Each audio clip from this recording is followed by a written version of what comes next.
Do you remember the story of Odysseus and the Sirens from high school or junior high school? There was this hero, Odysseus, who's heading back home after the Trojan War, and he's standing on the deck of his ship.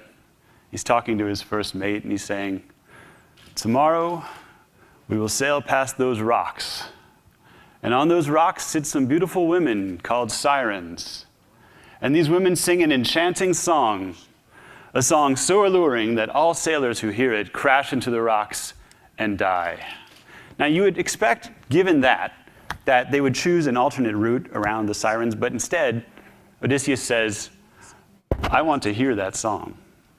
And so what I'm going to do is I'm going to pour wax in the ears of you and all the men, stay with me, so that you can't hear the song, and then I'm going to have you tie me to the mast so that I can listen and we can all sail by unaffected." So this is a captain putting the life of every single person in the ship at risk so that he can hear a song.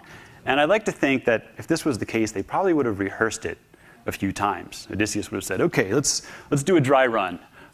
You tie me to the mast, and I'm going to beg and plead, and no matter what I say, you cannot untie me from the mast, all right? So tie me to the mast." And the first mate takes a rope and ties Odysseus to the mast in a nice knot.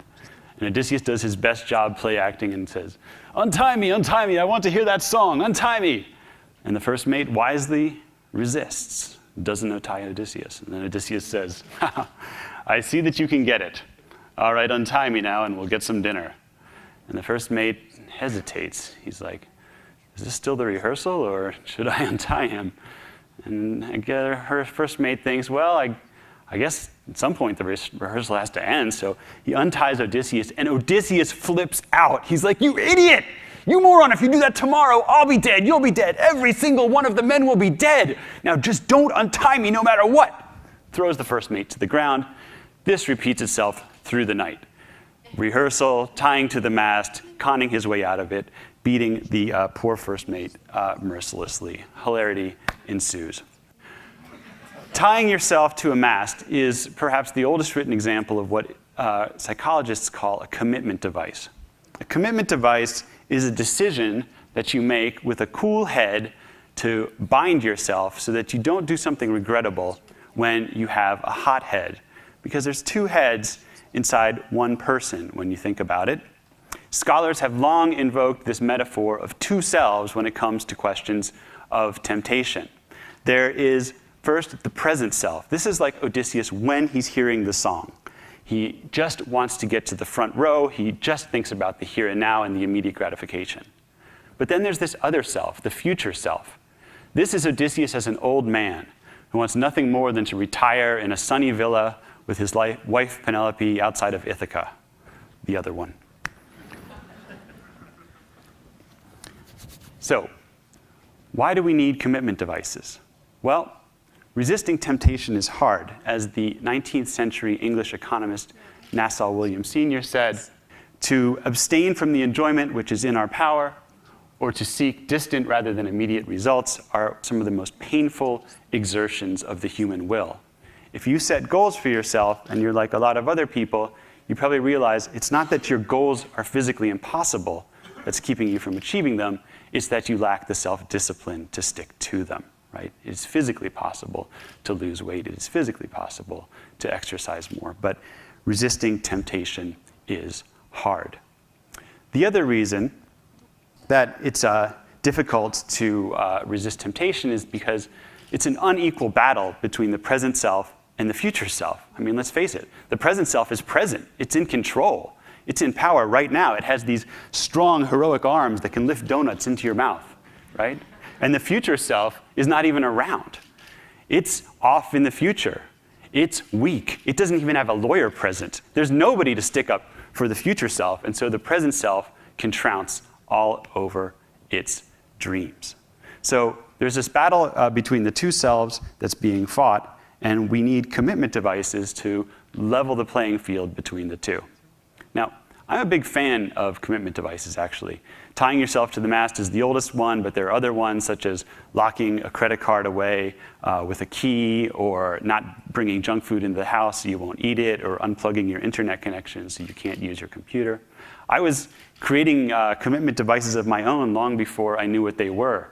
So when I was a starving postdoc at Columbia University, I was deep in a publish or perish phase of my career. I had to write 5 pages a day towards papers, or I would have to give up $5. And when you try to execute these commitment devices, you realize the devil's really in the details, because it's not that easy to get rid of $5. I mean, you can't burn it. That's illegal. And I thought, well, I could give it to a charity or give it to my wife or something like that. But then I thought, oh, I'm sending myself mixed messages, because not writing is bad, but giving to charity is good. So then I would kind of justify not writing by giving a gift. And then I kind of flipped that around and thought, well, I could give it to the neo-Nazis, right? But then I was like, oh, that's more bad than writing is good, and so that wouldn't work. So ultimately, I just decided I would leave it in an envelope on the subway. Sometimes a good person would find it, sometimes a bad person would find it. On average, it was just a completely pointless exchange of money that I would regret. So, such it is with commitment devices. But despite my like for them, there's 2 nagging concerns that I've always had about commitment devices, and you might feel this if you use them yourself. So the first is when you've got one of these devices going, such as this contract to write every day or pay, it's just a constant reminder that you have no self-control. You're just telling yourself, without you, commitment device, I am nothing, right? I have no self-discipline. And then when you're ever in a situation where you don't have a commitment device in place, like, oh my God, that person's offering me a donut and I have no defense mechanism, you just eat it, right? So I don't like the way that they take the power away from you. I think self-discipline is something that it's like a muscle. The more you exercise it, the stronger it gets. And the other problem with commitment devices is that you can always weasel your way out of them. Right? You say, well, of course I can't write today because I'm giving a TED Talk and I have 5 media interviews and then I'm going to a cocktail party and then I'll be drunk after that, and so there's no way that this is going to work. Right? In effect, you are like Odysseus and the first mate in one person. You're putting yourself, you're binding yourself, and then you're weaseling your way out of it, and then you're beating yourself up afterwards. So I've been working for about a decade now on finding other ways to change people's relationship to the future self without using commitment devices. In particular, I'm interested in the relationship to the future financial self. And this is a timely issue. I'm talking about the topic of saving. Now, saving is a classic 2 selves problem, right? The present self does not want to save at all. It wants to consume, whereas the future self wants the present self to save. So this is a timely problem. We look at the savings rate, and it has been declining since the 1950s. At the same time, the retirement risk index, the chance of not being able to meet your needs in retirement, has been increasing. And we're at a situation now where for every 3 baby boomers, the McKinsey Global Institute predicts that 2 will not be able to meet their pre-retirement needs while they're in retirement. So what can we do about this? There's a philosopher, Derek Parfit, who said some words that were inspiring to my co-authors and I. He said that we might neglect our future selves because of some failure of belief or imagination. That is to say, we somehow might not believe that we're going to get old, or we might not be able to imagine that we're going to get old someday. On the one hand, it sounds ridiculous. Of course we know that we're going to get old, but aren't there things that we believe and don't believe at the same time? So my co-authors and I have used computers, the greatest tool of our time, to assist people's imagination and help them imagine what it might be like to go into the future. And I'll show you some of these tools right here. The first is called the Distribution Builder. It shows people what the future might be like by showing them 100 equally probable outcomes that might be obtained in the future. Each outcome is shown by one of these markers, and each sits on a row that represents a level of wealth in retirement. Being up at the top means that you're enjoying a high income in retirement. Being down at the bottom means that you're struggling to make ends meet. When you make an investment, what you're really saying is, I accept that any one of these 100 things could happen to me and determine my wealth. Now, you can try to move your outcomes around. You can try to manipulate your fate like this person's doing, but it costs you something to do it. It means that you have to save more today. Once you find an investment that you're happy with, what people do is they click done, and the markers begin to disappear slowly one by one. It simulates what it is like to invest in something and to watch that investment pan out.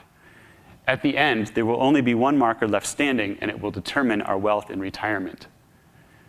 Yes, this person retired at 150% of their working income in retirement. They're making more money while retired than they were making while they were working. If you're like most people, just seeing that gave you a small sense of elation and joy, just to think about making 50% more money in retirement than before. However, had you ended up on the very bottom, it might have given you a slight sense of dread and or nausea, thinking about struggling to get by in retirement. By using this tool over and over and simulating outcome after outcome, people can understand that the investments and savings that they undertake today determine their well-being in the future. Now, people are motivated through emotions, but different people find different things motivating. This is a simulation that uses graphics, but other people find motivating what money can buy, not just numbers. So here I made a distribution builder where instead of showing people numerical outcomes, I show people what those outcomes will get you, in particular apartments that you can afford if you're retiring on $3,000, $2,500, $2,000 per month, and so on. As you move down the ladder of apartments, you see that they get worse and worse. Some of them look like places I lived in as a graduate student. And as you get to the very bottom, you're faced with the unfortunate reality that if you don't save anything for retirement, you won't be able to afford any housing at all. Those are actual pictures of actual apartments renting for that amount as advertised on the internet. The last thing I'll show you, the last behavioral time machine, is something that I created with Hal Hirschfield, who was introduced to me by my co-author on the previous project, Bill Sharp. And what it is an exploration into virtual reality.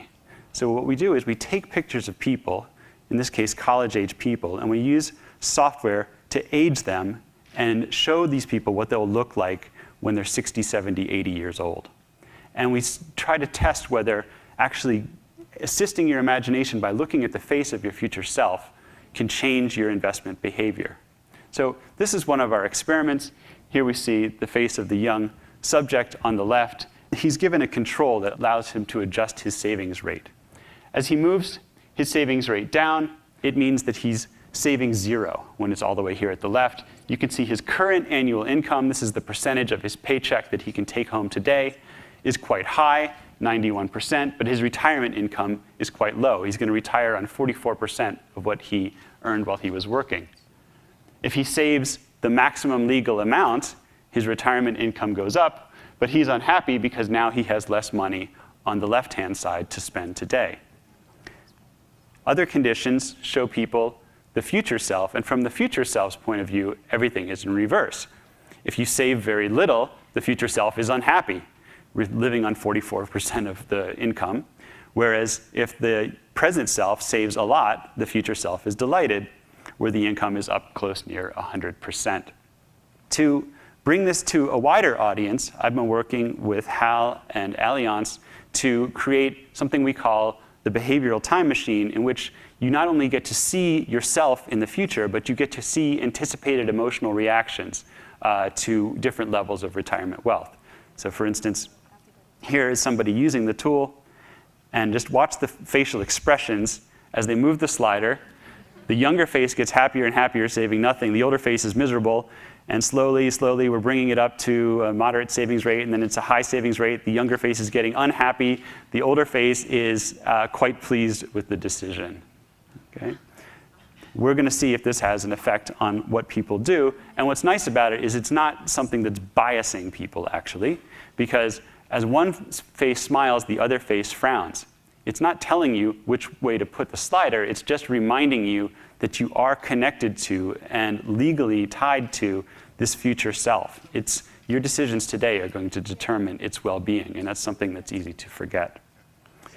This use of virtual reality is not just good for making people look older. There are programs you can get to see how people might look if they smoke, if they get too much exposure to the sun, if they gain weight, and so on. And what's good is, unlike in the experiments that Hal and myself ran with Russ Smith, you don't have to program these by yourself in order to see the virtual reality. There are applications you can get on smartphones for just a few dollars that do the same thing. This is actually a picture of Hal, my co-author. You might recognize him from the previous demos. And just for kicks, we ran his picture through the balding, aging, and weight gain software to see how he would look. Hal is here, so I think we owe it to him as well as yourself to disabuse you of that last image. And I'll close it there. On behalf of Hal and myself, I wish all the best to your present and future selves. Thank you.